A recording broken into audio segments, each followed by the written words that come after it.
Chris, how much of the game is influenced by modding, or how big is the modding community for Supreme Ruler? It's quite big, especially considering we've always known we're a niche market. We're never going to be AAA. That's not our goal in the type of games we develop. There's lots of stuff AAA out there. There's not much stuff like us. But the community has been a big driving force. There's been things such as the game has a loyalty penalty that when you capture territory that isn't initially loyal to you, you have penalties on production in those lands. The modding community initially wanted us to do changes of loyalty, and that's a whole big topic that's been talked about many times. But instead what we offered is we simply added a switch to the game to turn off the loyalty effects. There was another one about being able to remove roads and rails that we, as designers, and sometimes we can get too entrenched in stuff. Like anyone, we can get too stuck on our own ideas. That the users wanted to be able to remove roads and rails from in-game after they were placed. And our comment was, well, after you've cut a 16-kilometer wide line through a mountain, you can't really uncut the mountain.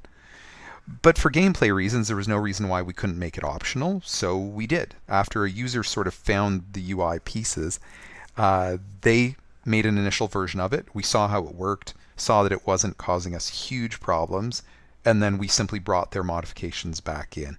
I suppose the biggest place we would put limits is sometimes the modders will go into places that we just won't have time or resources to validate that it doesn't break things, so it has to stay out there as a mod.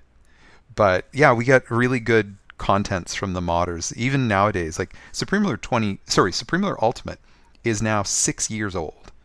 We've had the good fortune to be in a place where we've updated it a number of times over that 6 years. We've now officially stated development is done, though I'll drop a small hint here that we've actually realized, oh look, we've got a few other graphics there. So I think before the end of the year, there might be a few more leader picks.